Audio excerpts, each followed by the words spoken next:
Assalamu alaikum to everyone. How are you? I hope all of you are fit and fine by the grace of Almighty.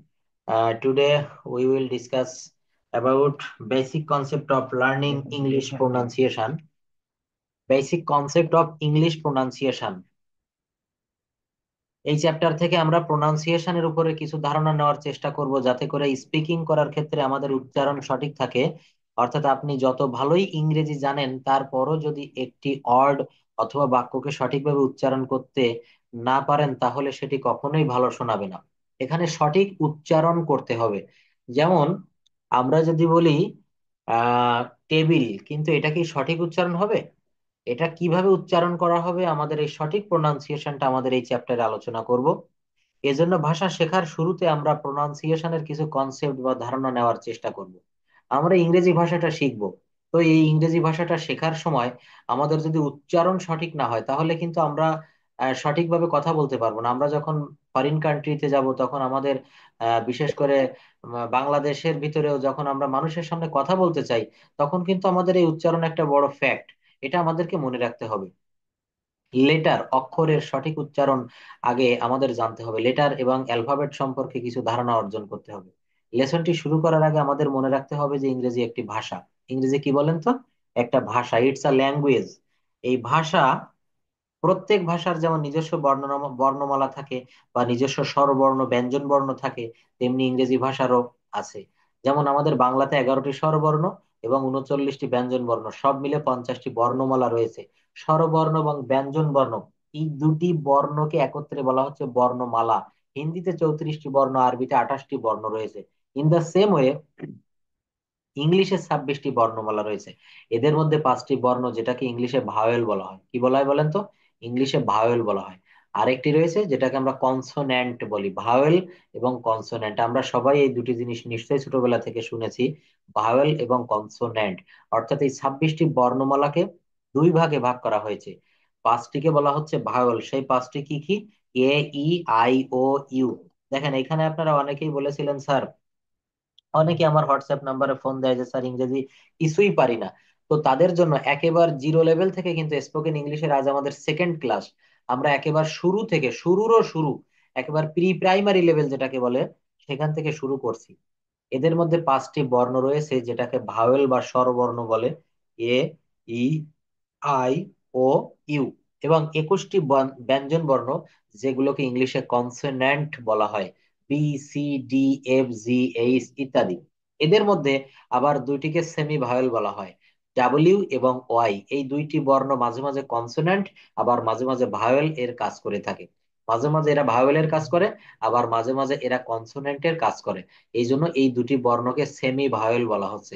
Semi কথাটার অর্থ অর্থ হচ্ছে অর্ধেক। এই জন্য এগুলোকে বলা হচ্ছে সেমি ভাওয়েল। ডাব্লিউ এবং ওয়াই কে সেমি ভাওয়েল বলা হয়। এই ভাওয়েল এবং কনসোনেন্টের সাথে একটা মজার বিষয় জড়িত আছে, সেটা হচ্ছে ভাওয়েল ছাড়া ইংলিশে কোনো ওয়ার্ড গঠিত হয় না। ভাওয়েল ছাড়া ইংলিশে কোনো ওয়ার্ড গঠিত হয় না। আমরা পরবর্তীতে যখন ধাপে ধাপে নিচের দিকে আসবো আমরা বিষয়গুলো খুব ভালো করে শিখতে পারবো। কেন হয় না, কি জন্য হয় না?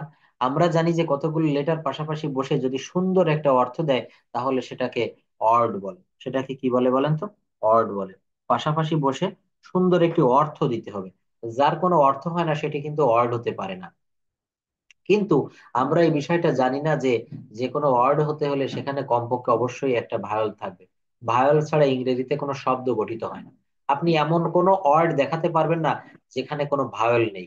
অর্থাৎ ইংলিশে প্রত্যেকটা শব্দ, আমি যদি ছোট্ট একটা শব্দ লিখি আই এস, ইজ, ইজ শব্দের অর্থ হয় বা আছে বা আসি। এই ইজ দুটো শব্দ, দুটো লেটার নিয়ে আমি লিখলাম, একটা হচ্ছে ইজ, একটি হচ্ছে আই এবং এস। তো এখানে দেখেন আই হচ্ছে ভাওয়েল। অর্থাৎ ভাওয়েল ছাড়া কোনো শব্দ গঠিত হয় না। For example Apple, APPLE, BAT bat, যেখানে দেখেন এখানে এ আছে, CAT ক্যাট, এর মাঝখানে এ আছে, DOG ডগ, এখানে ও হচ্ছে ভাওয়েল। অর্থাৎ আমরা এইভাবে বলতে পারি। আবার কিছু শব্দ আছে যেগুলি 5টি ছাড়া বাকি সেমি ভাওয়েল ওয়াই এর সাহায্যে হয়ে থাকে। যেমন ওয়াই কে আবার স্পেশিয়াল ভাওয়েল বলা হয়। MY my, CRY ক্রাইস, TRY try, SKY sky, FRY fry. অর্থাৎ এইখানে আপনি দেখবেন এখানে কিন্তু কোনো ভাওয়েল নেই, কিন্তু এখানে ওয়াই রয়েছে। এখানে ডাব্লু এবং ওয়াই যে কোনো একটি অবশ্যই থাকবে। অর্থাৎ এগুলো সেমি ভাওয়েল। ভাওয়েল ছাড়া কোনো বাক্য হয় না। কিন্তু ভাওয়েল ছাড়া কোনো শব্দ হয় না, কিন্তু ডব্লিউ এবং ওয়াই এই দুটির যে কোনো একটি থাকতে পারে। অর্থাৎ এরাও কিন্তু ভাওয়েলের আওতাধীন, অর্থাৎ যেগুলোকে সেমি ভাওয়েল বলা হয়। Can you hear me properly? No, let me know that. Thank you. আমি যে কথাগুলো বলবো সবাই মনোযোগ দিয়ে শুনবেন। কারো কোনো কোয়েশ্চেন থাকলে পরে নিব, ঠিক আছে? আগে ক্লাসগুলো করেন। ধন্যবাদ। আচ্ছা, তারপর কি আছে দেখেন। আমরা এখানে কি বললাম, ওয়াই কে স্পেশাল ভাওয়েল বলা হয়। যেমন এইখানে যে শব্দগুলো আমি বলেছি দেখেন, এই যে শব্দগুলো আমি এখানে বললাম, এর প্রত্যেকটা শব্দ কিন্তু এখানে ওয়াই রয়েছে। M Y my, C R Y, T R Y, S K Y, F R Y fry. অর্থাৎ এখানে প্রত্যেকটি শব্দের শেষে ওয়াই রয়েছে এই জন্য। এবং ডব্লিউ এবং ওয়াই কে বলা হচ্ছে সেমি ভাওয়েল, যেগুলোকে আমরা স্পেশাল ভাওয়েল বলছি। তো আমাদের টপিকস এর হেডলাইন হচ্ছে letter and alphabet. Letter and alphabet. Letter শব্দের অর্থ হচ্ছে বর্ণ, অ্যান্ড অ্যালফাবেট শব্দের অর্থ হচ্ছে বর্ণমালা। বর্ণ এবং বর্ণমালা। এখন আমরা দেখব লেটার অ্যান্ড অ্যালফাবেটের পার্থক্য কি। এখন আমরা দেখব লেটার অ্যান্ড অ্যালফাবেট এর পার্থক্য কি। In standard English, the difference is basically that an alphabet is a collection of letters. এই শব্দ, এই যে লাইনটুকু বললাম, এর অর্থ কি আপনারা বুঝেন? কেউ বলতে পারবেন? কি বলছে দেখেন। In standard English, the difference is basically that an alphabet is a collection of letters. অর্থাৎ কিছু বর্ণের সমষ্টিকে বলা হচ্ছে বর্ণমালা। যেমন এ থেকে জেড পর্যন্ত এই সবগুলো বর্ণকে একত্রে বলা হচ্ছে বর্ণমালা। A letter is a particular symbol. কিন্তু এখানে দেখেন, লেটার বা বর্ণ, এর সংজ্ঞাটা কি দিচ্ছে এখানে। A letter is a particular symbol used in writing. লেখার ক্ষেত্রে যে সাংকেতিক চিহ্ন বা যে সিম্বলটা ব্যবহার করা হয়, an alphabet is the set of letters. অর্থাৎ আমরা ভাষা লিখে প্রকাশ করার জন্য যে সকল সাংকেতিক চিহ্ন ব্যবহার করি তাকে লেটার বা বর্ণ বলে। লেটার হলো একটি সিম্বল যা লেটার হলো একটি সিম্বল বা চিহ্ন যার একটি নিজস্ব উচ্চারণ আছে। আর অ্যালফাবেট হলো এ সেট অফ লেটার্স। অর্থাৎ লেটার বা বর্ণের একটা সমষ্টি। যেমন এ থেকে জেড পর্যন্ত সবগুলো লেটারকে একত্রে অ্যালফাবেট বলা হয়। আশা করি আমার কথাটা বুঝতে পেরেছেন। এ থেকে জেড পর্যন্ত এই সবগুলো লেটারকে একত্রে বলা হচ্ছে অ্যালফাবেট। কিন্তু আমি যদি যে কোনো একটি বর্ণ নিতে পারি, যেমন এ, বি, সি, প্রত্যেকটি আলাদা আলাদা করে, সেগুলোকে বলা হচ্ছে লেটার। আর যখন সবগুলোকে একত্রে বলবো তখন সেটি হয়ে যাবে অ্যালফাবেট, যার অর্থ হচ্ছে বর্ণমালা। এখন আমরা দেখবো ইংরেজি যে 26টি লেটার আছে এদের সঠিক প্রোনাউন্সিয়েশন কি হবে। এবার কিন্তু আমি আমার মূল জায়গায় চলে আসছি। দেখেন, আমরা অনেকেই কিন্তু জানি না যে এই শব্দগুলোর উচ্চারণ কি হবে। এই যে আমরা সবসময় বলি এ, বি, সি, ডি, কিন্তু এইগুলোর সঠিক উচ্চারণ আপনারা কি কখনো এই উচ্চারণগুলো সঠিক করে কেউ করতে পারেন? কেউ কি আগে কখনো এই ক্লাসগুলো করেছেন অন্য কোথাও বা কোনো বইতে কি দেখেছেন? যেমন আমরা যদি বলি এ, এটার উচ্চারণ কি হবে? কেউ একজন বলেন তো। এ, এটার উচ্চারণ কি হবে বলেন। এই, থ্যাংক ইউ। কে যেন বললেন? আব্দুল গনি। আচ্ছা, তারপরে বলেন তো, আমরা যে ডাব্লু বলি এটার উচ্চারণ কি হবে? যে কোনো একজন বলেন। মেহেদি হাসান। ডাবল ইউ, ধন্যবাদ। আচ্ছা, thanks a lot. Thank you. আমি পড়াই তারপরে কথা বলবো। তো পরবর্তীতে কি আছে দেখেন, আমরা এখানে প্রত্যেকটা লেটারের কিন্তু একটা স্পেশাল মিনিং রয়েছে এবং এদের যে প্রোনাউন্সিয়েশন সেগুলো আমরা একটু সঠিকভাবে করব। এই যে দেখেন এখানে চলে আসছে, এই বিষয়গুলো আমরা একটু এখানে দেখি। যেমন এই, আমরা এর উচ্চারণ কিন্তু বলবো এই। দেখেন এ সমান সমান লেখা রয়েছে এই। বি এর উচ্চারণ করব বি। বয় রস্বী না, কিন্তু বয় দীর্ঘিকার, একটু ভালো করে লক্ষ্য করেন। বি। সি এর উচ্চারণ করব সি। ডি, ই, এফ। দেখেন আমরা কিন্তু এফ বলবো না, আমরা অনেক জায়গায় কিন্তু কি বলি বলেন তো। আমরা কিন্তু এই জায়গায় কি বলি? এফ। এমনটা কিন্তু আমরা বলে ফেলি, কিন্তু নো, এটা আমরা বলবো হচ্ছে এফ। এফ। দেখেন, জি, এইচ, আই, জেই, এটা কিন্তু জেই, খেই, এল, এম, এন, ও। দেখেন এই উচ্চারণটা একটু খেয়াল করেন। ও, এটা কি হবে? ও। পি বলবো না, আমরা বলবো ফি। ফয় রস্বী না, দেখেন ফয় দীর্ঘি। এইগুলো কিন্তু ভালো করে খেয়াল করতে, দীর্ঘ ইকার মানে একটু এটা বেশি স্ট্রেস হবে। ফি। কিউ, এটা আমরা সহজে বলে ফেলি কিউ। নো, এটা হবে কিউ। আরটাকে আমরা বলবো আ। বেশিরভাগ জায়গায় কিন্তু এখানে রটা সাইলেন্ট থাকবে, এটা আমরা কি উচ্চারণ করবো বলেন তো? আ। দেখেন এর উচ্চারণটা হবে কিন্তু আ। উচ্চারণটা কি হবে বলেন? আ, এস, এস, টি। আমরা টি বলবো না, এটা সঠিক রাইট উচ্চারণ হবে টি, ইউ, ভি, ডাব্লিউ। দেখেন এই যে সেই উচ্চারণটা চলে আসছে আপনাদেরকে আমি একটু আগে যেটা কোয়েশ্চেন করলাম, এটার উচ্চারণটা হবে কি বলেন? এটা হবে ডাব্লিউ। অনেকেই কিন্তু এখানে সঠিক উচ্চারণ, উচ্চারণটা হবে W, X, Y, Z, Z. যে শব্দগুলো আমাদেরকে বেশি মনে রাখতে হবে সেই শব্দগুলো এখানে দেওয়া আছে দেখেন। এই শব্দগুলো কিন্তু আমাদের সব সময় কাজে লাগবে। এই শব্দগুলো আমাদেরকে একটু বেশি করে মনে রাখতে হবে। কেন কেন মনে রাখবো? এইগুলোর উচ্চারণ আমাদের বেশি, প্রত্যেক দিন বেশি বেশি করে বলা লাগে। যেমন কে সমান সমান খেই, ও কে বলবো ও, পি কে বলবো ফি, কিউ কে কিউ, আ, টি, ডাব্লিউ। যেগুলো বেশি মনে রাখতে হবে এমন 9টি লেটার আমরা পেয়েছি, যেগুলো সঠিক উচ্চারণ করতে আমরা অভ্যস্ত নই। এই 9টি লেটার আমরা কিন্তু বেশিরভাগ সময় ভুল উচ্চারণ করি। এর জন্য এই 9টি লেটার বারবার পড়তে হবে। দেখেন এখানে 9টি লেটার রয়েছে, সবাই একটু খেয়াল করেন। 1, 2, 3, 4, 5, 6, 7, আর নিচে রয়েছে আর দুটি, মোট 9টি লেটার কিন্তু এখানে রয়েছে। এই 9টি লেটার আমাদেরকে বেশি বেশি উচ্চারণ করতে হবে, তাহলে আমাদের উচ্চারণ অনেক পরিবর্তন হবে এবং যেগুলো নেটিভ ইংলিশ স্পিকারদের মতো শোনাবে। আমরা অনেকেই আমাকে কোশ্চেন করে যে স্যার, আমি তো ইংরেজিতে কথা বলি কিন্তু ব্রিটিশ অ্যাকসেন্ট বা আমেরিকান অ্যাকসেন্টে আমি কথা বলতে পারি না। কিন্তু এই উচ্চারণগুলো যত জায়গায় আপনার জীবনে টি আসবে, সব জায়গায়, যেমন টেবিল না ঠেই বল, ঠেই বল, এই যে শব্দের উচ্চারণগুলো বললাম, এইগুলো যদি আপনারা সঠিকভাবে উচ্চারণ করতে পারেন, তাহলে নেটিভ ইংলিশ স্পিকারদের মতোই কিন্তু আপনাদের কথাগুলো শোনাবে। এগুলোকে ব্যবহার করে আমরা যদি কিছু টাং টুইস্টার প্র্যাকটিস করি, তো আমরা এখানে আগে কিছু শব্দের রুল রয়েছে, কিছু শব্দ আমরা কিভাবে উচ্চারণ করব সেইগুলো আমরা একটু দেখে আসি, তারপর আমরা টাং টুইস্টার গুলো দেখবো। যেমন এখানে একটা শব্দ কি বলছে দেখেন, rules of pronunciation in Bengali. ইংরেজি উচ্চারণ শেখার 30টি গুরুত্বপূর্ণ নিয়ম। আমরা প্রায় কিন্তু ভুল উচ্চারণ করি। আমরা অনেকেই ইংলিশে অনার্স মাস্টার্স কমপ্লিট করি, আমরা বিভিন্ন জায়গায় জব করি, কিন্তু এই উচ্চারণগুলো আমরা সঠিক বলতে পারি না। যার কারণে নেটিভ স্পিকারদের মতো আমাদেরকে এই শব্দগুলো শোনায় না। দেখেন রুল অন রয়েছে, শব্দের শুরুতে কে এন থাকে, আমার সঙ্গে সঙ্গে আপনারা মনে মনে বলবেন। আমার ক্লাসটা শেষ হওয়ার পরে সবার কাছ থেকে আমি ফিডব্যাক নিব, রেইজ হ্যান্ড প্রেস করবেন। শব্দের শুরুতে কে এন থাকলে তার উচ্চারণ হবে ন, দন্তন্য যেটাকে বলে। এক্ষেত্রে কে অনিচ্চারিত থাকবে। যেমন দেখেন উদাহরণ, K N O W, K N O W L E D G E, knowledge. এই নলেজ শব্দের অর্থ হচ্ছে জ্ঞান, কিন্তু আমি এখানে কি বলেছি? শব্দের শুরুতে কে এন থাকলে তার উচ্চারণ হবে ন। এক্ষেত্রে কে উচ্চারিত হবে না। আমরা কি এখানে কে নলেজ বলি? বলি না, আমরা এখানে বলি নলেজ। কিন্তু নলেজের আগে দেখেন একটা কে রয়েছে, ভালো করে সবাই একটু খেয়াল করবেন। নাইট, এই নাইট শব্দের অর্থ হচ্ছে অশ্ব বা ঘোড়া।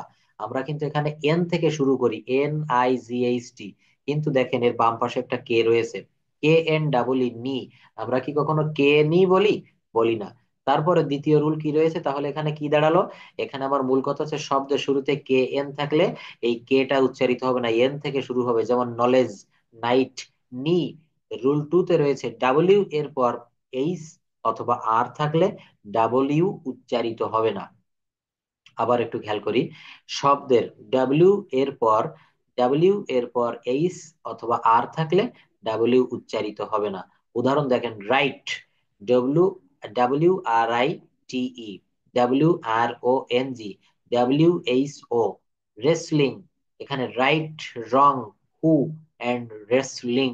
অর্থাৎ এখানে কিন্তু ডাব্লিউটা সাইলেন্ট লেটার। রাইট, রাইট মানে লেখা, WRITE, এখানে কিন্তু আর থেকে শুরু করেছি, অর্থাৎ ডাব্লিউ এখানে উচ্চারিত হবে না। এই বিষয়গুলো আপনারা ভালোভাবে খেয়াল করবেন। বিভিন্ন বইতে আপনারা এগুলো পড়ে আসছেন বিভিন্ন জায়গায়, কিন্তু কখনো এটা সঠিকভাবে, সঠিক উচ্চারণে কিন্তু আপনারা কেউ প্র্যাকটিস করেনি। আজ আমাদের এই ক্লাস থেকে প্র্যাকটিস করে যান। আপনারা বিভিন্ন সময় যখন আপনি অবসর সময় বসে থাকবেন, এই শীটটা আপনাদেরকে পাঠিয়ে দেওয়া হবে, এগুলো থেকে প্র্যাকটিস করবেন। আশা করি আপনারা সুফল পাবেন। শব্দের শেষে ই থাকলে ই এর উচ্চারণ হয় না। মনে রাখবেন কি বলেছি? শব্দের শেষে ই থাকলে ই এর উচ্চারণ হয় না। যেমন NAME, নেইম, নেইম, COME, খাম, TAKE, take, FAKE, fake. Fake শব্দের অর্থ ভুয়া, আমরা প্রায় এই শব্দটা ব্যবহার করি, ফেক, টেক, খাম, নেইম। অর্থাৎ এখানে ই কিন্তু সাইলেন্ট লেটার, ই উচ্চারণ করা যাবে না। রুল 4, M+B পরপর থাকলে, দেখেন M+B পরপর থাকলে বি এর পর কোনো ভায়োল না থাকলে বি উচ্চারিত হয় না। এম প্লাস বি এবং বি এর পর কোনো ভায়োল না থাকলে বিটা উচ্চারিত হবে না। বি ও এম বি, বম্ব, এটা কিন্তু বি ও এম, বম। সি ও এম বি, কম্ব, এমনটি বলা যাবে না। সি ও এম, কম, কম মানে চিরুনি, আমরা প্রতিনিয়ত এটা ব্যবহার করি। T H U M B, thumb, এটা বলা যাবে না। T H U M, thumb, অর্থাৎ বিটা বলা যাবে না। এম প্লাস বি পর পর থাকলে, বি এর পর কোনো ভায়োল না থাকলে বি উচ্চারিত হবে না। দেখেন এই লাস্টে বি বসেছে, এর উপরে কোনো ভায়োল নেই, এই জন্য এখানে বিটা উচ্চারণ করা যাবে না। এমনি করে আমরা যদি এই রুল গুলো পড়তে থাকি, আমাদের যতগুলো উচ্চারণের সমস্যা আছে লেটারে, কারো কি কোথাও কোনো সমস্যা থাকবে? Let me know that please.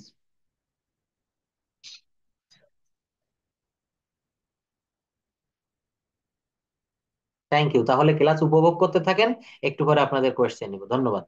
আচ্ছা, তারপরে কি আছে দেখেন, রুল 5, ওয়ার্ডের শেষে জি এন থাকলে, জি এবং এন থাকলে তার উচ্চারণ আইন হয়। আইন, দেখেন আ ইন, জি এন, এক্ষেত্রে জি অনুচ্চারিত থাকে, যেমন DESIGN, এই যে বলেছি আইন হবে design. RESIGN, resign. REIGN, rain, দেখেন এই যে রেইন মানে হচ্ছে রাজত্ব।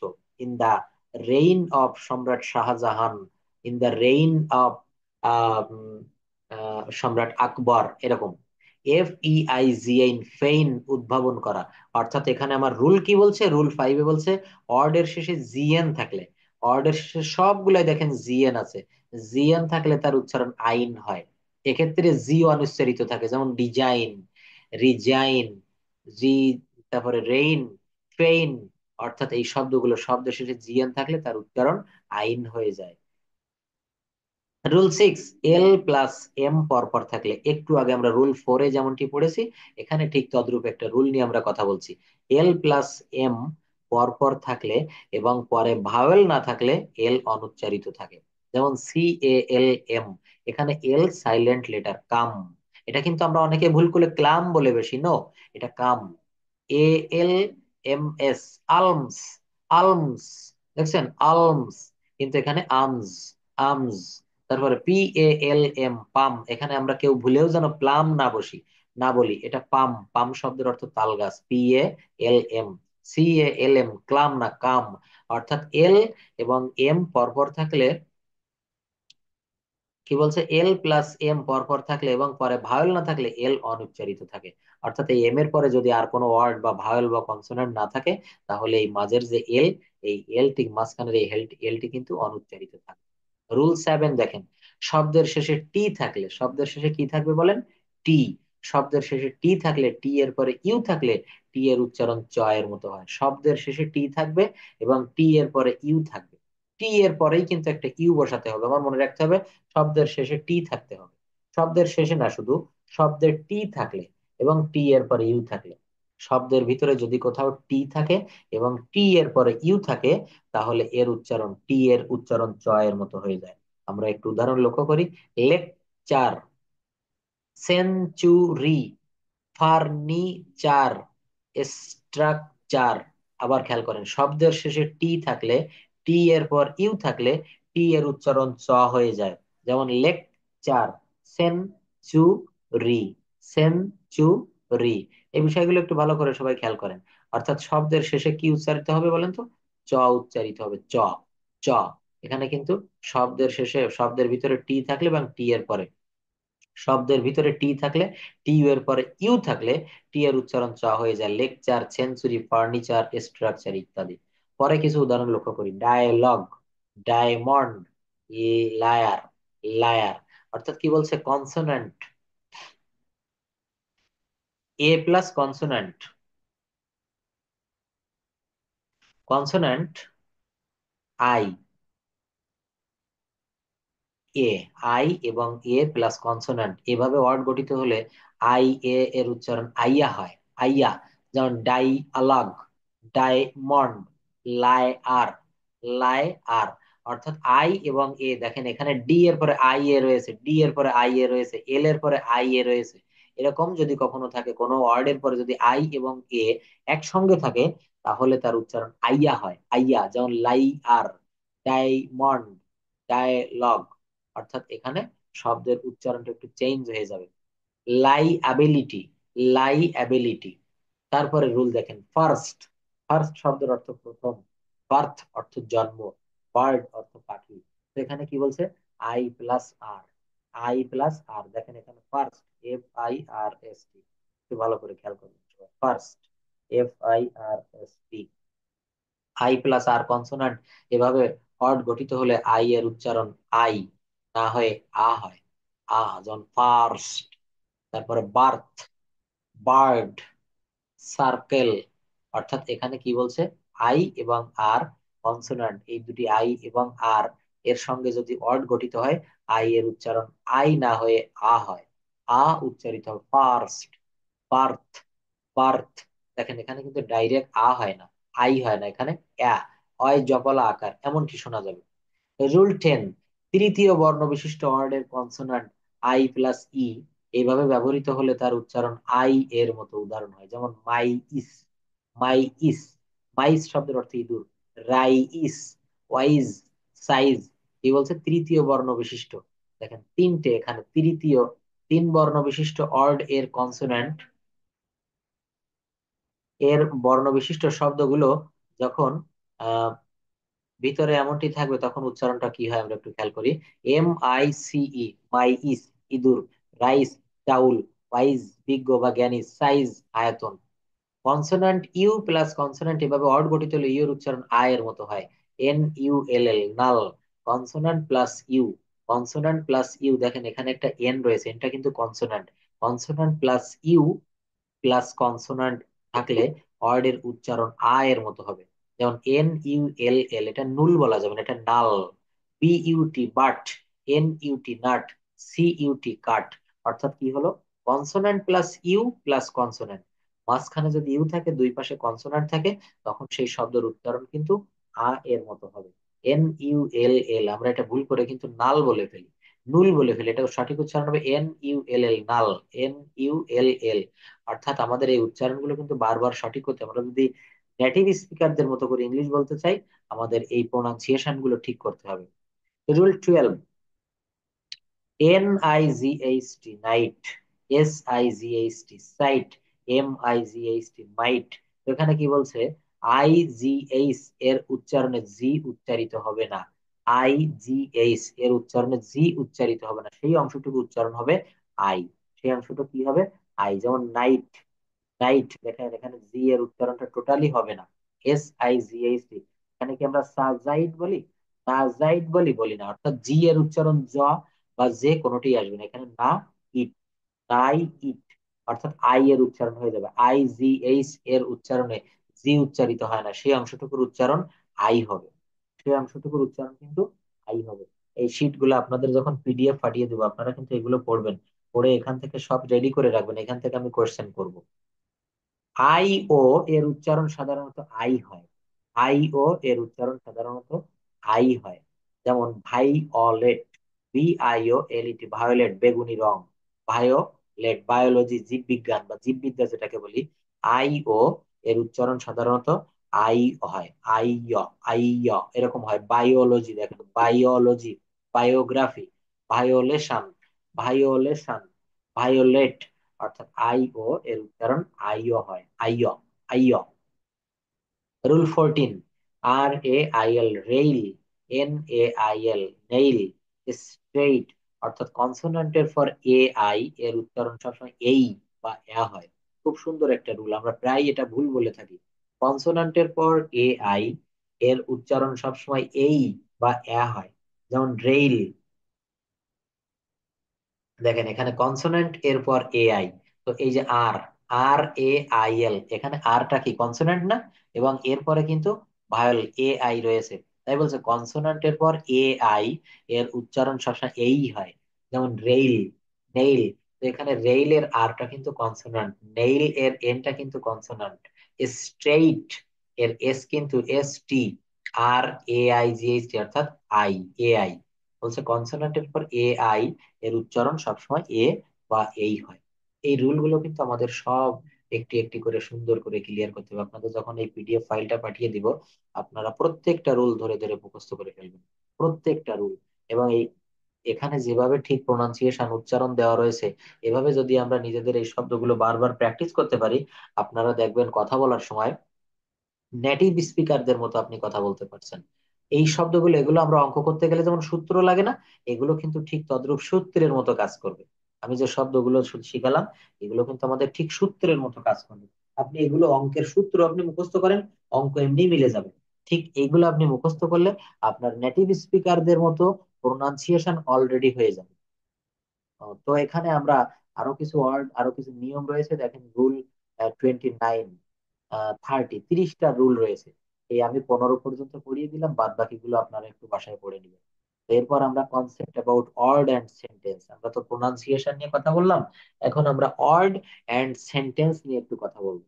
Concept about word and sentence. Word শব্দের অর্থ হচ্ছে কি বলেন তো? ওয়ার্ড শব্দের অর্থ কি? শব্দ। শব্দ এবং বাক্য। আমরা কিন্তু একেবারে বেসিক লেভেল থেকে শিখছি, আপনারা নিশ্চয়ই বুঝতে পারছেন। আমরা একটু আগের যে আমাদের ক্লাসটা, সেখানে আমরা লেটার নিয়ে কথা বলেছি, লেটার অ্যান্ড অ্যালফাবেট। আর এই লেটার মিলে তৈরি হয়েছে ওয়ার্ড। লেটার মিলে কি তৈরি হয় বলেন তো? ওয়ার্ড।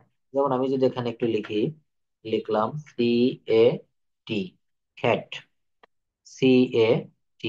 দেখেন এই ক্যাট শব্দটার অর্থ হচ্ছে বিড়াল। তো এখানে কতগুলো লেটার আছে, সি একটি লেটার, এ একটি লেটার এবং টি একটি লেটার। দেখেন CAT, CAT। তো এই যে তিনটি লেটার মিলে একটি শব্দ হলো, এমন এমন করে পাশাপাশি কতকগুলো শব্দ, পাশাপাশি কতকগুলো শব্দ মিলিত হয়ে যখন একটি সম্পূর্ণ মনের ভাব প্রকাশ করে, তখন সেটিকে বলা হয় সেন্টেন্স। তাহলে আমরা প্রথমে কি শিখলাম? আমরা প্রথমে দেখলাম হচ্ছে লেটার, লেটার, তারপর দেখলাম অ্যালফাবেট, অ্যালফাবেট বর্ণমালা। আর এই বর্ণ মিলে তৈরি হয়েছে শব্দ, যেমন সি একটি লেটার, এ একটি লেটার, টি একটি লেটার, তিনটি লেটার মিলে হয়েছে একটি ওয়ার্ড। তো এই শব্দ কাকে বলে? শব্দ কিভাবে গঠিত হয়? The definition of a word is a letter or group of letters that has meaning when spoken or written. লেখা বা বলার ক্ষেত্রে পাশাপাশি কতকগুলো লেটার বা বর্ণ একত্রে মিলিত হয়ে যখন একটি সম্পূর্ণ মনের ভাব প্রকাশ করে, তখন তাকে ওয়ার্ড বা শব্দ বলে। এখানে আমি মার্ক করে দিয়েছি, the definition of a word. একটা ওয়ার্ডের সংজ্ঞা, is a letter or group of letters, একটি বর্ণ অথবা কতকগুলি বর্ণ, দ্যাট হ্যাজ মিনিং, যেগুলোর অর্থ রয়েছে, when স্পোকেন বলা হয়, অর রিটেন যখন একটি, যেমন আমি যদি বলি CAT, ক্যাট বিড়াল, বয়রশিড় একাল ল, তো যখন এই প্রত্যেকটা লেটার একত্রিত হয়ে একটি পূর্ণ অর্থ দিবে, তখন তাকে শব্দ বলবে। ওয়ার্ড হচ্ছে এক বা একাধিক লেটার যখন একত্রিত হয়ে সুন্দর একটি অর্থ দেয়, তাকে ওয়ার্ড বলে। For example, dog, man, cat, beautiful, Rahim, Karim, he, she, etcetera. অর্থাৎ এখানে প্রত্যেকটা কিন্তু এক একটি শব্দ। আমাদের অলওয়েজ মনে রাখতে হবে যে ওয়ার্ড হতে হলে অবশ্যই অর্থটা সুন্দর এবং স্পষ্ট হতে হবে। আমি এমন একটা শব্দ লিখলাম যে শব্দের কোনো অর্থ দাঁড়ায় না, তো এগুলো কিন্তু শব্দ বলা যাবে না। এখানে বারবার একটা কথা বলা হচ্ছে যে আমরা বাংলায় ব্যাকরণে পড়েছি আকাঙ্ক্ষা, আসক্তি এবং যোগ্যতা। তো এমন কিছু শব্দ লিখতে হবে যে শব্দের কোনো অর্থ আছে, তবেই সেটিকে ওয়ার্ড বা শব্দ বলা যাবে। তাই বলছে আমাদের অলওয়েজ মনে রাখতে হবে যে ওয়ার্ড হতে হলে অবশ্যই অর্থটা সুন্দর এবং স্পষ্ট হতে হবে। ইংলিশের সবচেয়ে ছোট ওয়ার্ড বা শব্দ হচ্ছে আই। আই শব্দের অর্থ আমি, এবং এ শব্দের অর্থ হচ্ছে একটি। দেখ, কিন্তু একটি মাত্র লেটার, কিন্তু এরা এক একটা ওয়ার্ড বা শব্দ। যেমন আই, আই মানে আমি, এ, এ মানে একটি। আচ্ছা, পরবর্তীতে দেখি ইংলিশের সবচেয়ে বড় ওয়ার্ডটি, দেখেন এখানে, সেন্টেন্স বা বাক্য। সেন্টেন্স বা বাক্য। তো আমরা প্রথমে লিখেছি, শিখেছি লেটার, লেটার মিলে হয় ওয়ার্ড, আর ওয়ার্ড মিলে হয় সেন্টেন্স, আর সেন্টেন্স মিলে হয় ল্যাঙ্গুয়েজ। তো এখন আমরা সেই সেন্টেন্স নিয়ে একটু কথা বলবো। সেন্টেন্স বা বাক্য, সবাই একটু মনোযোগ দিবেন এখানে। সেন্টেন্স বা বাক্য, a group of words which makes a complete sense is called sentence. কি বলছে? a group of words, কতগুলো শব্দের সমষ্টি, which makes, যেটি তৈরি করে, a complete sense is called sentence। অর্থাৎ পাশাপাশি কতকগুলো অর্থবোধক শব্দ একত্রিত হয়ে যখন একটি পূর্ণ মনের ভাব প্রকাশ করে, তখন তাকে সেন্টেন্স বা বাক্য বলে। যেমন আই ইট রাইস, আমি ভাত খাই। তো এখানে আই একটা শব্দ, ইট একটা শব্দ, রাইস একটা শব্দ, তিনটা শব্দ মিলে একটা বাক্য হয়েছে। পরিপূর্ণ অর্থ প্রকাশ করে এমন শব্দ সমষ্টিকে সেন্টেন্স বা বাক্য বলে। এখানে সুন্দর একটি সংজ্ঞা দেওয়া হয়েছে। কি বলছে? পরিপূর্ণ অর্থ প্রকাশ করে এমন শব্দ সমষ্টিকে সেন্টেন্স বা বাক্য বলে। A word or a group of words having a clear meaning in a given context is called a sentence. পিসি দাস থেকে এই সংজ্ঞাটা এখানে নেওয়া হয়েছে। যে শব্দ অথবা শব্দ সমষ্টি কোনো একটি প্রসঙ্গে পরিষ্কার অর্থ প্রকাশ করে তাকে সেন্টেন্স বা বাক্য বলে। অর্থাৎ কতকগুলো শব্দ পাশাপাশি বসে যখন সুন্দর একটি মনের ভাব প্রকাশ করে তখন তাকে সেন্টেন্স বা বাক্য বলে। তখন তাকে কি বলে বলেন তো? সেন্টেন্স বা বাক্য বলে। আমাদের অলওয়েজ মনে রাখতে হবে যে যে শব্দগুলি পাশাপাশি বসলে একটি সুন্দর অর্থ দিতে হবে। For example, I eat rice, দেখেন আমি যে শব্দটি বলেছিলাম, যে বাক্যটি, এখানে কিন্তু সেই বাক্যটি লেখা হয়েছে। কি লেখা হয়েছে? আই ইট রাইস, আমি ভাত খাই। I eat rice. কিন্তু এই বাক্যটা যদি আমি একটু এলোমেলো করে লিখতাম তাহলে কি কোনো ওয়ার্ড সেন্টেন্স হতো? দেখেন তো, আমি যদি এরকম করে বলি, এই শব্দটা এমন করে বলি, rice it I, rice it I, এটা কিন্তু হবে না। দেখেন আমি ওখানে লিখলাম I T E, rice, rice it I. এই যে আমি লিখলাম রাইস ইট আই, এখানে প্রথমে অবজেক্ট, তারপরে ভার্ব, তারপর সাবজেক্ট, এটা কি কোনো বাক্য হলো? কে বলতে পারবেন? এটা কিন্তু বাক্য হয় না। কেন হয় না? এই বাক্যের কিন্তু যোগ্যতা নাই। আমি যদি বলি, সরি, এই বাক্যের কোনো আসক্তি নাই। আকাঙ্ক্ষা, আসক্তি, যোগ্যতা। আকাশে পদ্ম ফুল ফোটে, এটা যোগ্যতাবিহীন বাক্য। তো বাক্য হতে গেলে এই চারটা জিনিস, আকাঙ্ক্ষা, আসক্তি, যোগ্যতা, তিনটে জিনিস থাকা লাগবে। তো এখানে তদ্রূপ আইট রাইস, এটা একটা বাক্য। বলছে যে অলওয়েজ মনে রাখতে হবে যে শব্দগুলো পাশাপাশি বসলে সুন্দর একটি অর্থ দিতে হবে। প্লিজ শাট দ্য ডোর, দয়া করে দরজাটি বন্ধ করো। ডাজ হি লাইক ইউ, সে কি তোমাকে পছন্দ করে? তো এখানে ওই যে আগের দিন আপনাদেরকে শিখিয়েছিলাম, একটা বাক্যকে চার রকম ভাবে বলা যায়, affirmative, negative, interrogative, negative interrogative. তো এখানে কি বলছে? ডাজ হি লাইক ইউ, সে কি তোমাকে পছন্দ করে? এটি একটি কোন বাক্য বলবেন? ইন্টারোগেটিভ। হোয়াটস ইওর নেম, তোমার নাম কি? ও, what a wonderful picture it is, অসাধারণ, কত সুন্দর ছবি এটা। তাহলে আমরা দেখতে পারছি যে প্রতিটা শব্দই পাশাপাশি বসে কতগুলো নির্দিষ্ট স্ট্রাকচারের ভিত্তিতে সেন্টেন্স হয়েছে এবং প্রতিটা সেন্টেন্সের একটা একটা করে সুন্দর অর্থ রয়েছে। এ পর্যন্ত কি আপনারা বুঝতে পেরেছেন এখানে আমি কি নিয়ে কথা বলছি? এখন আমার প্রশ্ন হচ্ছে, আপনারা যদি বুঝতে না পারেন সেই জায়গাটা একটু মার্ক করে রাখেন, আমি আপনাদের আনমিউট করবো, তখন রেইজ হ্যান্ড প্রেস করে কথা বলবেন। তাহলে আমরা দেখতে পারছি যে প্রতিটা শব্দই পাশাপাশি বসে কতগুলো নির্দিষ্ট স্ট্রাকচারের ভিত্তিতে সেন্টেন্স রয়েছে এবং প্রতিটা সেন্টেন্সের একটি করে সুন্দর অর্থ রয়েছে। সেন্টেন্স মূলত দুই ভাবে গঠিত হয়, অর্থ অনুসারে এক প্রকার ভাবে গঠিত হয়, আর একটি হচ্ছে গঠন অনুসারে। আমরা সবাই জানি সেন্টেন্স মূলত দুই ভাবে গঠিত, একটি হচ্ছে অর্থ অনুসারে আর একটি হচ্ছে গঠন অনুসারে। অর্থ অনুসারে সেন্টেন্স আবার পাঁচ প্রকার। কয় প্রকার বলেন তো? পাঁচ প্রকার। এবং গঠন অনুসারে সেন্টেন্স হচ্ছে তিন প্রকার। প্রথমে আমরা অর্থ অনুসারে পাঁচ প্রকার সেন্টেন্সের বিস্তারিত আলোচনা করে দেখাবো। Assertive sentence, interrogative sentence, imperative sentence, objective sentence এবং এক্সক্লামেটরি সেন্টেন্স। এটা কিন্তু অর্থ অনুসারে যে পাঁচ প্রকার, সেই পাঁচ প্রকার সেন্টেন্স এখানে কথা বলা হয়। অর্থাৎ অ্যাসার্টিভ বিবৃতিমূলক বাক্য, ইন্টারোগেটিভ প্রশ্নবোধক বাক্য, ইম্পারেটিভ আদেশ, উপদেশ, অনুরোধ বা অনুজ্ঞা সূচক বাক্য, অপটেটিভ ইচ্ছা বা আশীর্বাদ সূচক বাক্য, এক্সক্লামেটরি অর্থাৎ বিস্ময় সূচক বাক্য। এবার আমরা দেখব অ্যাসার্টিভ সেন্টেন্সের গঠন ও এর বিস্তারিত ব্যবহার। অ্যাসার্টিভ সেন্টেন্স কেমন হয় বলবেন কেউ? অ্যাসার্টিভ সেন্টেন্স শব্দের অর্থ কি? অ্যাসার্টিভ সেন্টেন্সের একটি দুইটি উদাহরণ আমরা একটু খেয়াল করব। অ্যাসার্টিভ শব্দের অর্থ হচ্ছে বিবৃতি বা বর্ণনামূলক বাক্য। যে কথাগুলো সাধারণ আমরা সকাল থেকে সন্ধ্যা পর্যন্ত বেশিরভাগ, শতকরা 40% কথা কিন্তু আমরা অ্যাসার্টিভ সেন্টেন্স, সরি, এখানে আমাদের কথাবার্তা 60 থেকে 70% বাক্য আমরা অ্যাসার্টিভ সেন্টেন্সে বলি। অ্যাসার্টিভ সেন্টেন্সে আমরা সকাল থেকে সন্ধ্যা পর্যন্ত যত কথা বলি তার 60 থেকে 70% কথা আমরা অ্যাসার্টিভ সেন্টেন্সে বলে থাকি। অ্যাসার্টিভ সেন্টেন্স গঠনের দুইটা স্ট্রাকচার ব্যবহৃত হয়, subject plus verb plus extension, এবং অপরটি রয়েছে ইট বা দেয়ার ব্যবহার করে করা হয়। Subject plus verb plus extension, number one.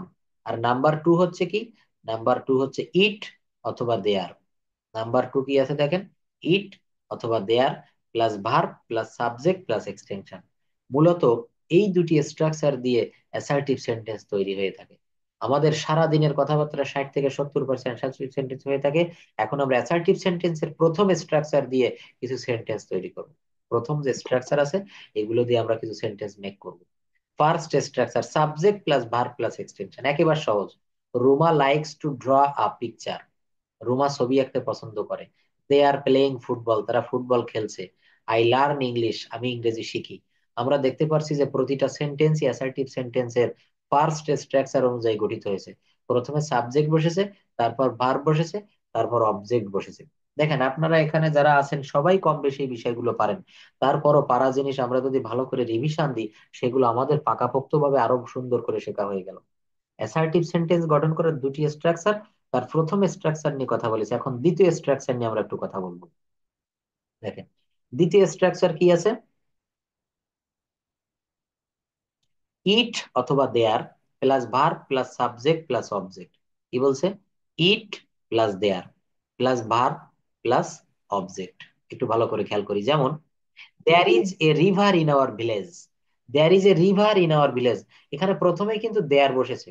যেমন ইট ইজ রেইনিং, আমরা এমন কিছু শব্দ ব্যবহার করি, প্রথমে ইট থাকে। কি হবে বলেন তো? It is raining. It is raining. আমাদের গ্রামে একটি নদী আছে। There is a river in our village. There are three men in the field, মাঠে তিনজন লোক আছে। It's 10 o'clock, it's time for ঐশিস prayer, এখন ঐশীর নামাজ পড়ার সময়। It's time for ঐশিস prayer.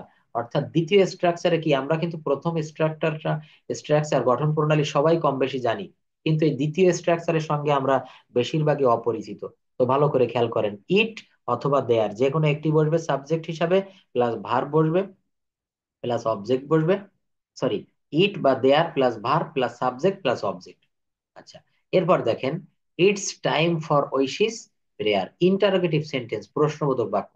আমরা এখানে দুই ভাবে যে অ্যাসার্টিভ সেন্টেন্স গঠিত হতে পারে, সেই দুইটা রুল একটু শিখে আসলাম এবং তার উদাহরণ দেখলাম। পরবর্তীতে আমরা দেখব ইন্টারোগেটিভ সেন্টেন্স, প্রশ্নবোধক বাক্য। An interrogative sentence is a sentence which ask a question. যে সেন্টেন্স দ্বারা প্রশ্ন করা হয় তাকে ইন্টারোগেটিভ সেন্টেন্স বলে। আমরা প্রতিনিয়ত কিন্তু এই শব্দগুলো ব্যবহার করি। আমাদের সামনে অপরিচিত কোনো লোক আসলে আমরা তাকে প্রশ্ন করি যে আপনার নাম কি। ডু ইউ লার্ন ইংলিশ, তুমি কি ইংরেজি শেখো? Did he go to school? অর্থাৎ যে শব্দ দ্বারা আমরা কাউকে কোনো কিছু জিজ্ঞাসা করি তাকে ইন্টারোগেটিভ সেন্টেন্স বলে। তাকে কি বলে বলেন তো? Interrogative sentence.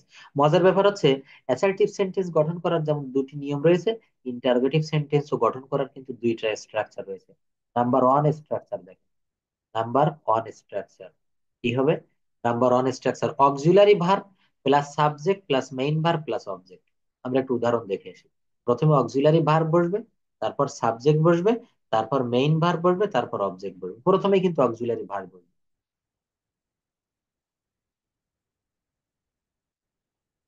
আচ্ছা, এখানে আমরা দ্বিতীয় রুলটাও একটু দেখি। নাম্বার টু রুল কি বলছে? দ্বিতীয় নাম্বারের রুল যেটি, সেটি হবে ডব্লিউএইচ ওয়ার্ড।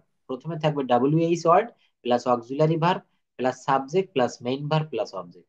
প্রথমে WH word plus auxiliary verb, তারপর সাবজেক্ট, তারপর মেইন ভার্ব। অর্থাৎ প্রশ্নবোধক বাক্য সাধারণত চার ধরনের হয়ে থাকে: yes no question, WH question. আচ্ছা, তো আমরা এখানে এক একটি করে দেখি এবং আলোচনা করতে। ডব্লিউএইচ কোশ্চেন, এখানে যে চার প্রকার প্রশ্নবোধক বাক্য, চার রকমের: yes no question, WH question, embedded question এবং ট্যাগ কোশ্চেন। আমাদের 9-10 গ্রামার সিলেবাস বইতে দেখবেন, বইতে কিন্তু এই ট্যাগ কোশ্চেনটা রয়েছে, অর্থাৎ জুড়ে দেওয়া প্রশ্ন যেটাকে বলি। এই চ্যাপ্টারে আমরা প্রধানত দুইটি ইয়েস এবং ডব্লিউএইচ কোশ্চেন নিয়ে আলোচনা করি। বাকি দুইটি আমরা আলাদা চ্যাপ্টারে আলোচনা করব, কারণ চারটি তো একসঙ্গে সবগুলো আলোচনা করলে আপনাদের মনে থাকবে না। ইয়েস নো কোশ্চেন হচ্ছে এমন এক ধরনের প্রশ্ন যার উত্তর শুধুমাত্র ইয়েস এবং নো বললেই কমপ্লিট করা যায়। উপরে নাম্বার ওয়ান স্ট্রাকচার দেখেন। নাম্বার ওয়ান স্ট্রাকচার কি বলেছিল? Auxiliary verb plus subject plus main verb plus object. অঙ্কের সূত্রর মতো। এটি কিন্তু আপনাদের মুখস্থ করতেই হবে এখানে, অথবা একটি উদাহরণ মনে রেখে আপনি সেই উদাহরণ দেখে দেখে কিন্তু রুল তৈরি করতে পারবেন। প্রথমে auxiliary verb plus subject plus main verb plus object. Yes no বললে কমপ্লিট করা যায়। উপরে নাম্বার নাম্বার ওয়ান স্ট্রাকচার হচ্ছে ইয়েস নো কোশ্চেন গঠনের ফর্ম। সাধারণত আমরা অক্সিলারি ভার্ব দিয়ে যে প্রশ্নবোধক বাক্যগুলো তৈরি করা হয় তাকে ইয়েস নো কোশ্চেন বলা হয়। আমরা এর আগে দেখেছি কিভাবে অ্যাসার্টিভ সেন্টেন্স তৈরি করা হয়। যে কোনো অ্যাসার্টিভ সেন্টেন্স থেকে অক্সিলারি ভার্ব বের করে সেটি যদি সাবজেক্টের আগে অর্থাৎ সেন্টেন্সের শুরুতে বসানো হয়, তাহলে সেটি ইন্টারোগেটিভ সেন্টেন্স। কত সুন্দর একটি নিয়ম দেখেন, যে কোনো অ্যাসার্টিভ সেন্টেন্স থেকে অক্সিলারি ভার্বটা আমাদের বের করে আনতে হবে, এবং সেটি যদি সাবজেক্টের আগে অর্থাৎ সেন্টেন্সের শুরুতে বসানো হয়, তাহলে সেটি ইন্টারোগেটিভ সেন্টেন্স হয়ে যায়। সেগুলো কি হয় বলেন তো? ইন্টারোগেটিভ সেন্টেন্স হয়ে যায়। একেবারে সহজ একটা বিষয় কিন্তু, খুব ইজি একটা বিষয় এখানে। আমরা অ্যাসার্টিভ সেন্টেন্স তো সবাই চিনি। তো অ্যাসার্টিভ সেন্টেন্সের ভিতরে যে অক্সিলারি ভার্ব থাকবে, সেই অক্সিলারি ভার্বটা আমরা আগে এনে বসাই দিব সেন্টেন্সের শুরুতে। ব্যাস, আমাদের হয়ে গেল। দে আর প্লেইং ফুটবল। দেখেন এখানে কি বাক্য লিখেছি, দে আর প্লেইং ফুটবল, অর্থাৎ এর সব বাংলা অর্থ হচ্ছে তারা ফুটবল খেলছে। তো এখানে অক্সিলারি ভার্ব কোন? নিশ্চয়ই আর। এই আরটা অক্সিলারি ভার্ব। এই আরটা আমি প্রথমে এনে লিখেছি, আর দে প্লেইং ফুটবল, এবং পরবর্তীতে note of interrogation, question mark. They are playing football, তারা ফুটবল খেলছে। আর দে প্লেইং ফুটবল, তারা কি ফুটবল খেলছে? তারা কি ফুটবল খেলছে? আচ্ছা, পরবর্তীতে এই ধরনের আমি আরো বিভিন্ন বাক্য তৈরি করতে পারি।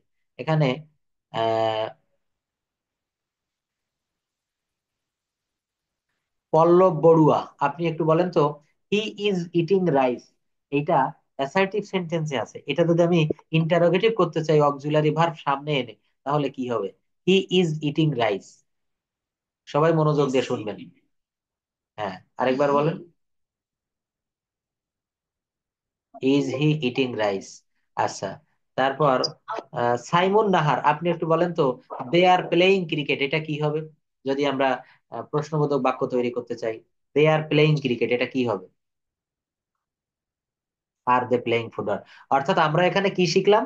অ্যাসার্টিভ সেন্টেন্সের ভিতরে যে অক্সিলারি ভার্ব থাকে, সেই অক্সিলারি ভার্বটা যখন আমরা সেন্টেন্সের শুরুতে এনে বসিয়ে দিব, তখন সেটি ইন্টারোগেটিভ হয়ে যাবে।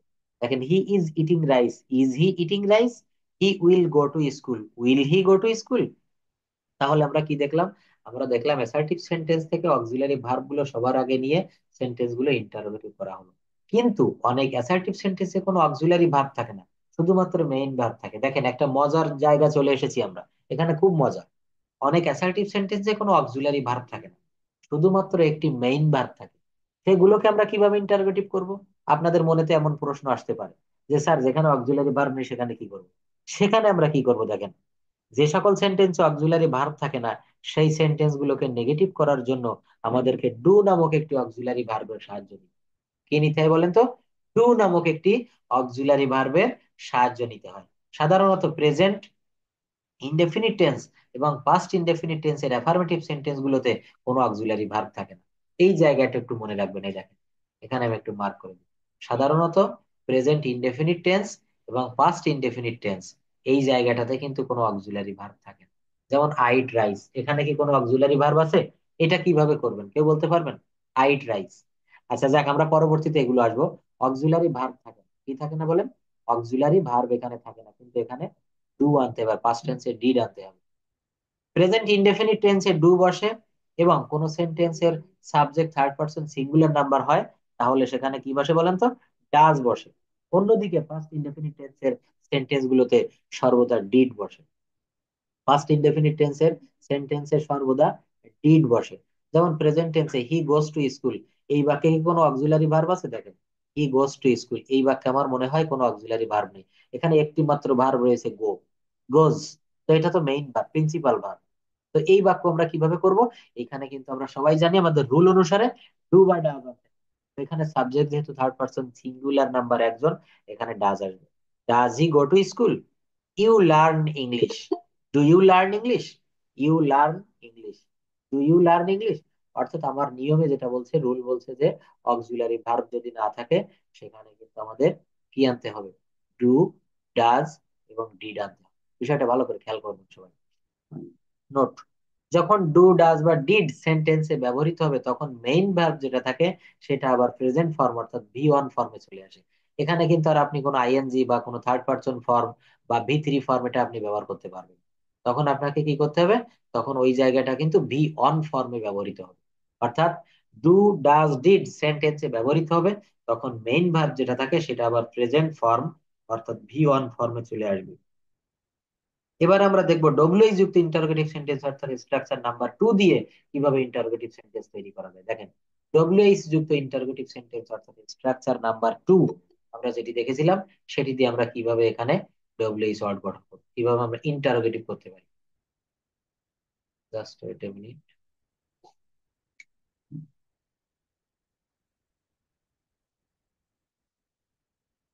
আচ্ছা দেখেন, এইখানে কি বলছে, এবার আমরা দেখবো ডব্লিউ যুক্ত ইন্টারোগেটিভ সেন্টেন্স অর্থাৎ স্ট্রাকচার নাম্বার 2 দিয়ে কিভাবে ইন্টারোগেটিভ সেন্টেন্স তৈরি করা যায়। এর আগে আমরা অক্সিলারি ভার্ব দিয়ে যে কোশ্চেন গুলো তৈরি করেছি, সেই সেন্টেন্স গুলোর প্রথমে যদি ডাব্লিউএইচ ওয়ার্ড গুলো বসাই, তাহলে সেটির ডাব্লিউএইচ ওয়ার্ড ওয়ার্ড যুক্ত ইন্টারোগেটিভ সেন্টেন্স তৈরি হয়ে যাবে। কি বলছে? এর আগে আমরা অক্সিলারি ভার্ব দিয়ে যে কোশ্চেন গুলো তৈরি করেছি, সেই সেন্টেন্স গুলোর প্রথমে যদি ডাব্লিউএইচ ওয়ার্ড ব্যবহার করি, তাহলে সেটি ইন্টারোগেটিভ সেন্টেন্স হয়ে যাবে। যেমন দেখেন, they are playing cricket, they are playing cricket. এখানে আমরা এইটা ইন্টারোগেটিভ কিভাবে করেছিলাম মনে আছে তো? এই আরটাকে প্রথমে এনেছিলাম, আর they playing cricket.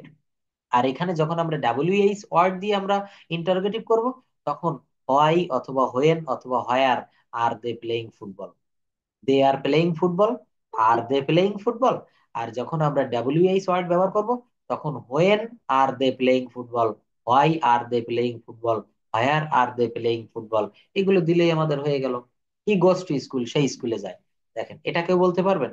He goes to school, he goes to school, এটা কি হবে বলেন তো?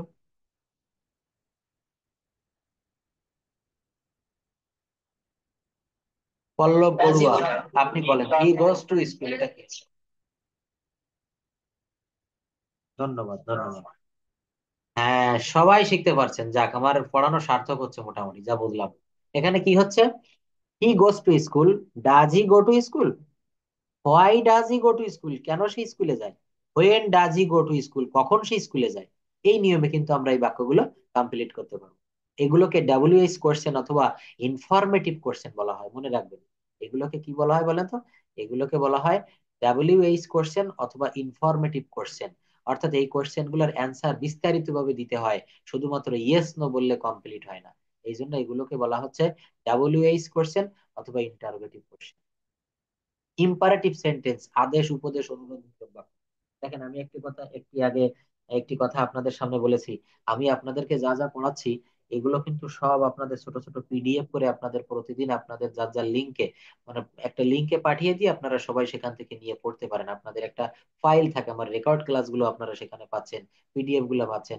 এই যে প্রত্যেকটা পিডিএফ ফাইল ছোট ছোট করে দেওয়া আছে, এই একটা টোটাল পিডিএফ করে কিন্তু সোহাগ স্যার একটা বই তৈরি করেছে, speak English with Sonamukh, speak English with সোনামুখ।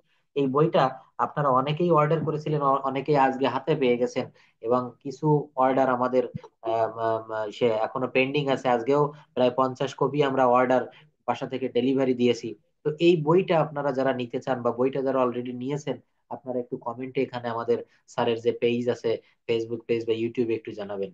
আর যারা বইটি নেননি, আপনারা বইটি যদি একটু নিতেন তাহলে ভালো হতো, কারণ এই বইটি এমন ভাবে স্যার লিখেছেন, আমি এই যেভাবে যা পড়াচ্ছি ছোট ছোট পিডিএফ পার্ট পার্ট করে, এই সবগুলো আপনারা একসঙ্গে পেয়ে যাবেন। এবং এই হার্ড কপি আপনাদের কাছে থাকা মানে একটা দলিল আপনাদের কাছে থাকা। এবং এগুলো আপনারা তো নিশ্চয়ই বুঝতে পারছেন, দেখেন অনেক গ্রামার বই পড়েছেন, কিন্তু স্যার এখানে যেভাবে সহজ সরল সাবলীল ভাষায় প্রত্যেকটা চ্যাপ্টার তুলে ধরেছে, আমার মনে হয় না এরকম কোনোভাবে আপনারা পাবেন। এবং এখানে পড়লে একটা বড় উপলব্ধি আপনাদের সামনে আসবে, মনে হবে যেন স্যার আপনাদেরকে নিজে ক্লাস করাচ্ছে। তো আপনারা যারা বইটা নিতে চান, স্যারের হোয়াটসঅ্যাপ নাম্বার একটু নক করবেন, বা আমার নাম্বারও অনেকের কাছে দিয়ে রেখেছিলাম। অনেকেই গতকালও দেখলাম 15 জনের মতো আমাকে নক করেছেন, স্যার বই নিব। প্রত্যেকের বই কিন্তু আমরা অলরেডি সেন্ড করে দিয়েছি, 2-1 দিনের ভিতরে হাতে পেয়ে যাবেন। আর যারা বই নিতে চান, স্যারের নাম্বারে কাইন্ডলি একটু যোগাযোগ করবেন। ইম্পারেটিভ সেন্টেন্স, আদেশ উপদেশ অনুরোধমূলক বাক্য। আমি বইটার কথা কেন বললাম? কারণ এই বই থাকা মানে আপনাদের কাছে কিন্তু এই পিডিএফ ফাইলগুলো, আপনার ফোনে হয়তো চার্জ নেই, আপনি বিভিন্ন কারণে আপনার এটা হারিয়ে যেতে পারে, কিন্তু বাসায় একটা বই থাকলে বইটা হারাবে না। বইটা আপনাদের একটা স্থায়ী বুনিয়াদ হিসেবে থাকবে। যাক, ইম্পারেটিভ সেন্টেন্স, আদেশ উপদেশ অনুরোধমূলক বাক্য। দেখেন, এখানে আমরা একটা বিষয় শিখে আসলাম যে কিভাবে আমরা ডাব্লিউএইচ ওয়ার্ড দিয়ে প্রশ্ন করব, কিভাবে আমরা অক্সিলারি ভার্ব দিয়ে করব, এবং কিভাবে আমরা মূল সেন্টেন্স থেকে তিনটা জিনিস তৈরি করব: they are playing football, are they playing football, why are they playing football, when are they playing football. ঠিক তদ্রূপ এখানে দেখেন ইম্পারেটিভ সেন্টেন্সে আমরা চলে আসি। যে সেন্টেন্স দ্বারা কোনো আদেশ উপদেশ অনুরোধ নিষেধ অনুনয় বিনয় ইত্যাদি প্রকাশ করে, তাকে ইম্পারেটিভ সেন্টেন্স, তাকে কি বলে বলেন তো? ইম্পারেটিভ সেন্টেন্স বলে। ইম্পারেটিভ সেন্টেন্স আদেশ উপদেশ অনুরোধ অনুজ্ঞা সূচক বাক্য। অনুজ্ঞা, আমরা কাউকে যদি কখনো কোনো অনুনয় বিনয় করে কোনো কথা বলতে চাই, তখন কিন্তু আমাদের এই বিষয়গুলো একটু মনে রাখতে হবে। কিভাবে আমরা দেখব? দেখেন এখানে, জাস্ট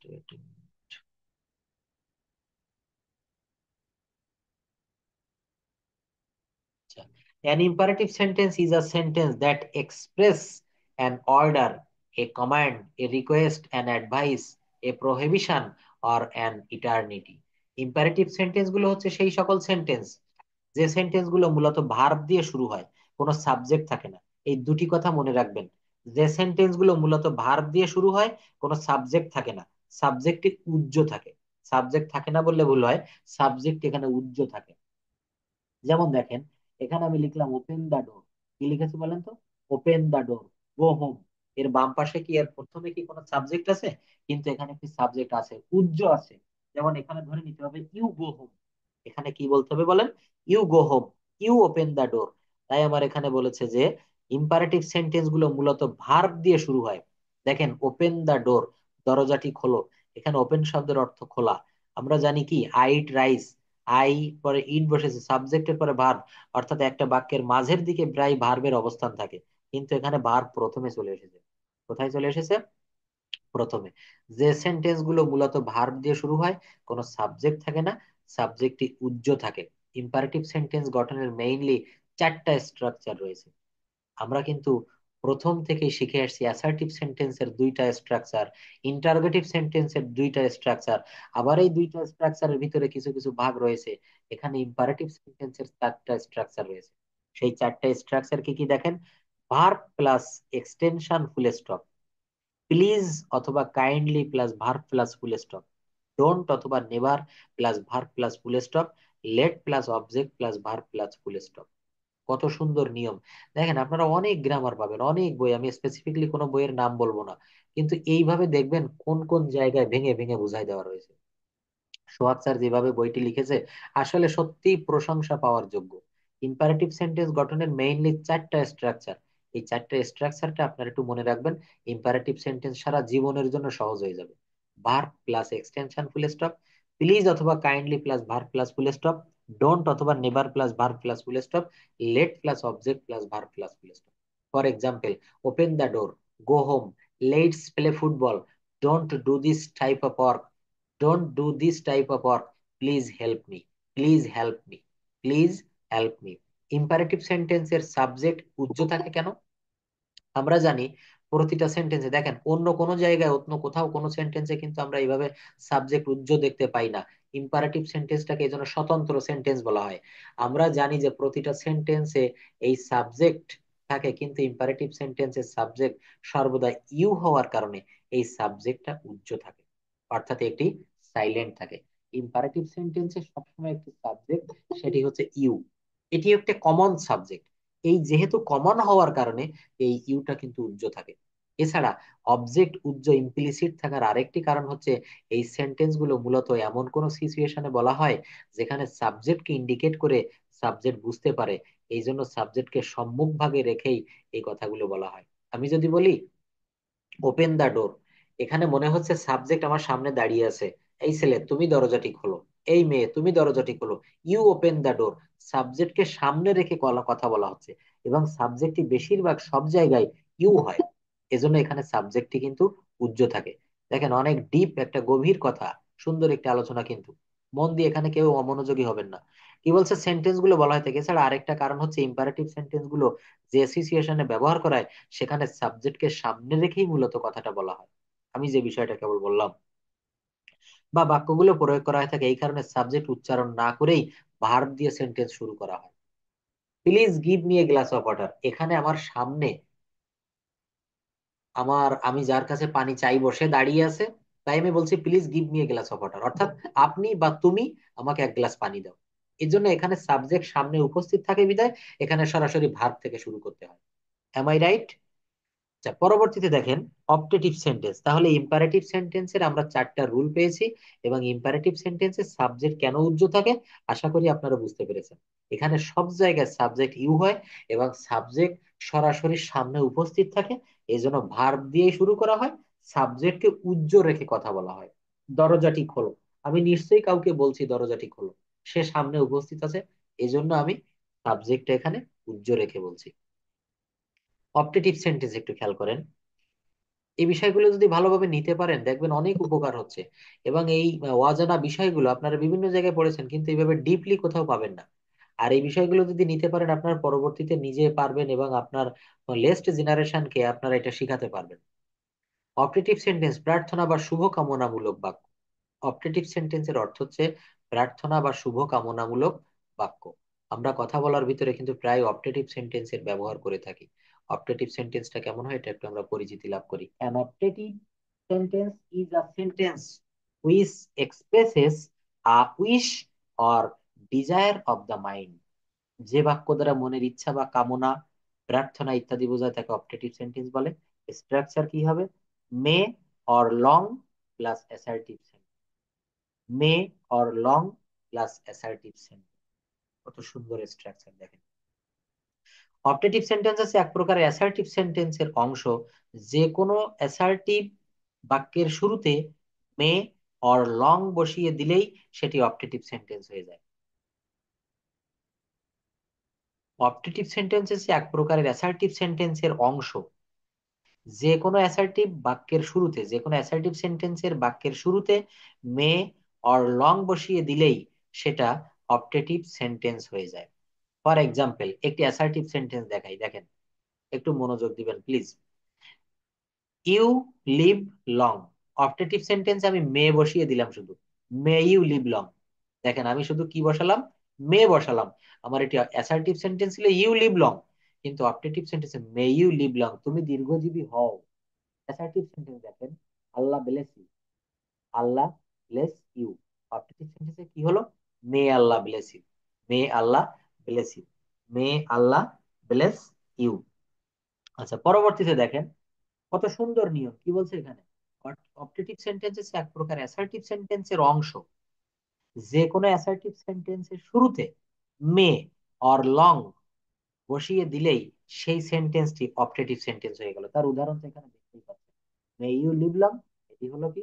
ইউ লিভ লং, এটি হয়ে গেল may you live long, optative হয়ে গেল। Allah bless you, may Allah bless you. Bangladesh lives long, may Bangladesh live long. According to British and American grammar concept, অর্থ অনুসারে সেন্টেন্স চার প্রকার। এখানে অপটেটিভকে কোনো সেন্টেন্স হিসেবে ধরা হয় না। সুন্দর একটি ইনফরমেশন আপনাদের কাজে লাগবে। According to British and American grammar concept, এর অর্থ অনুসারে সেন্টেন্স চার প্রকার। সেখানে অপটেটিভকে কোনো সেন্টেন্স হিসেবে ধরা হয় না। তারা অপটেটিভকে অ্যাসার্টিভ সেন্টেন্সের অংশ হিসাবে ধরে থাকে। এই তথ্যটা আপনারা মনে রাখবেন।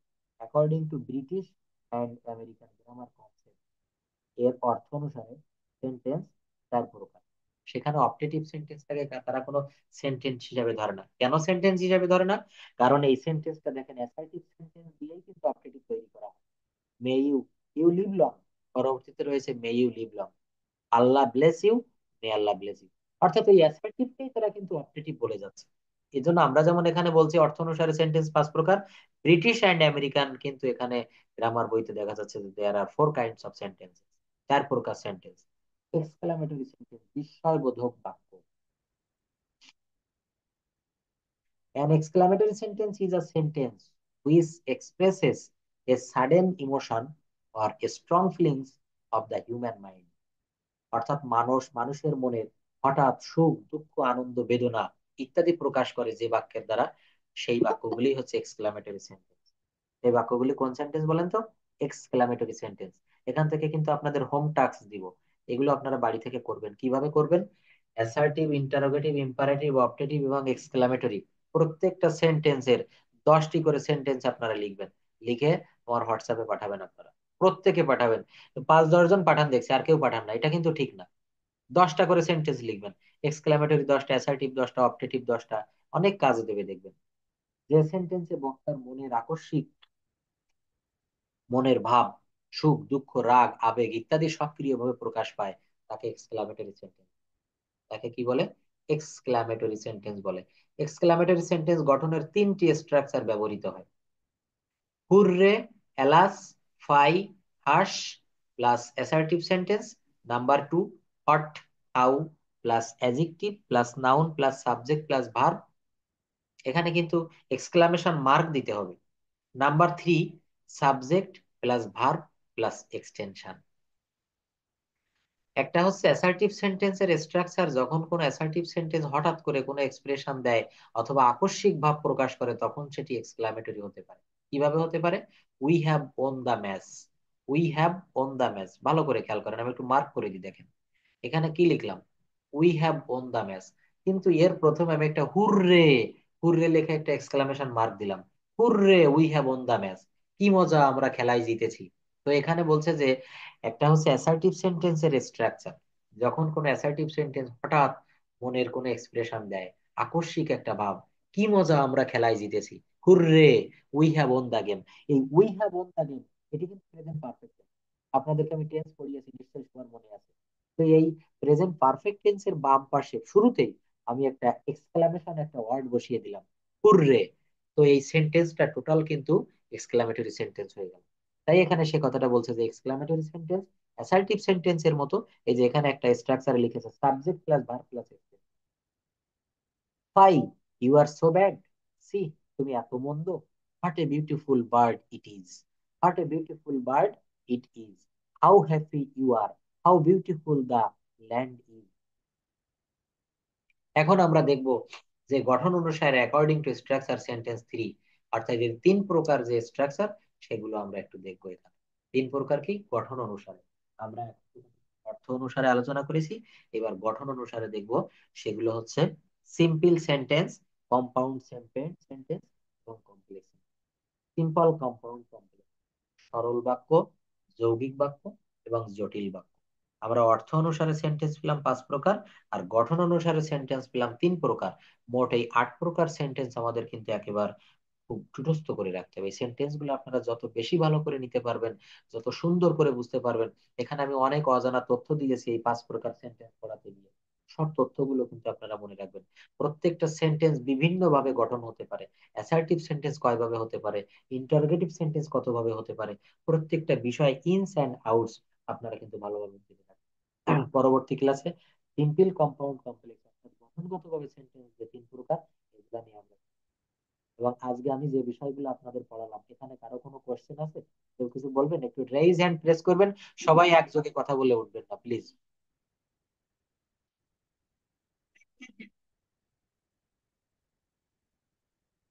ধন্যবাদ, ধন্যবাদ। হুম, হুম, হুম। আপনার কোশ্চেনটা আরেকবার বলেন।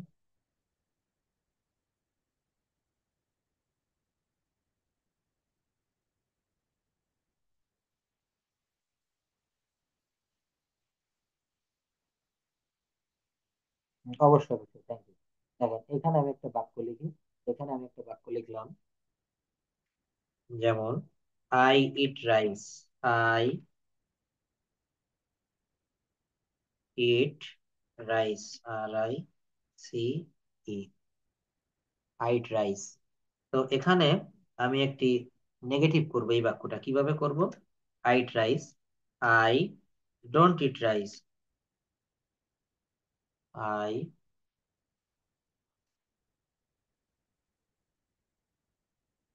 Eat rice. ভালো করে খেয়াল করেন, এখানে আপনি বলছেন যে কিভাবে নেগেটিভ এবং ইন্টারোগেটিভ করব। আই ইট রাইস, আমি ভাত খাই। এই বাক্যটা আমি কিভাবে নেগেটিভ করলাম? আই ডোন্ট ইট রাইস, অর্থাৎ প্রোনাউনের পরে নট, আর নাউনের আগে নট। ভালো করে খেয়াল করবেন, আই ইট রাইস, আমি ভাত খাই। আর যখন এটা নেগেটিভ করলাম তখন কি কি হয়ে গেল? আই ডোন্ট ইট রাইস অথবা I do not eat rice. কিন্তু যখন আমি এটা ইন্টারোগেটিভ করব তখন কি হবে? একটু আগেই কিন্তু আমার একটা বাক্যের ভিতরে একটা জায়গা আমি এটি দেখালাম যে এখানে এই যে অক্সিলারি ভার্বটা রয়েছে, যেমন he is playing football, he is playing football, say football খেলছে। এখানে একটা অক্সিলারি ভার্ব আছে দেখেন, ইজ। তো সে কি ফুটবল খেলছে? Is he playing football, is he playing football.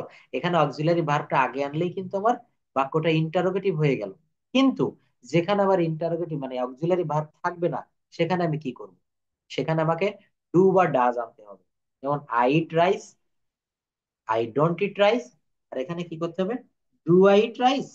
অর্থাৎ এই যে ডু, যে ভার্বটা রয়েছে, ডু আই, যে auxiliary verb, do I eat rice, অর্থাৎ আমি কি ভাত খাই?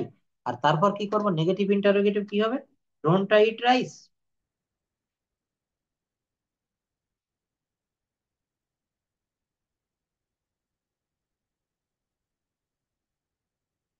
অর্থাৎ দেখেন, একই সঙ্গে কিন্তু আমি চারটা বিষয় এখানে দেখালাম, যে আমি ভাত খাই, আমি ভাত খাই না, আর আমি কি ভাত খাই, I eat rice, I don't eat rice, I do not it rice. অর্থাৎ প্রেজেন্ট ইনডেফিনিট টেন্স এবং পাস্ট ইনডেফিনিট টেন্সে এখানে সাবজেক্ট অনুসারে ডু বা ডাজ আনতে হবে। কোথায় আনতে হবে? যখন আমি এটা প্রশ্নবোধক করব, যখন আমি একটা মানে ইন্টারোগেটিভ করব এবং নেগেটিভ ইন্টারোগেটিভ করব, তখন সাবজেক্ট অনুসারে কিন্তু ডু বা ডাজ আনতে হবে। অর্থাৎ একটা বাক্যকে কিভাবে আমরা চার ভাবে রূপান্তর করতে পারি, সেই বিষয়গুলো কিন্তু এখানে দেখানো হচ্ছে। এবং প্রত্যেকটা বাক্য, যে কোনো বাক্য আপনারা এই চার ভাবে করতে পারবেন। একটা অ্যাসার্টিভ সেন্টেন্সের একটা বাক্য করা যাবে negative, inter affirmative, negative interrogative এবং নেগেটিভ ইন্টারোগেটিভ।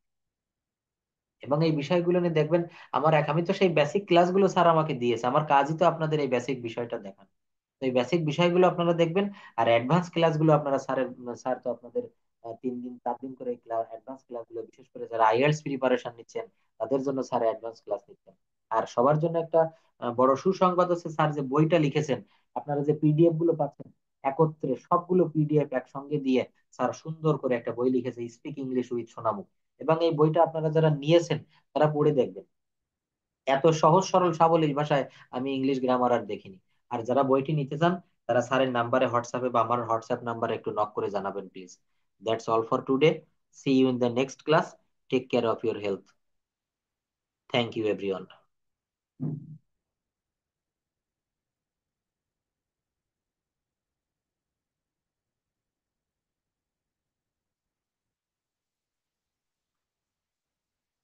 আছে।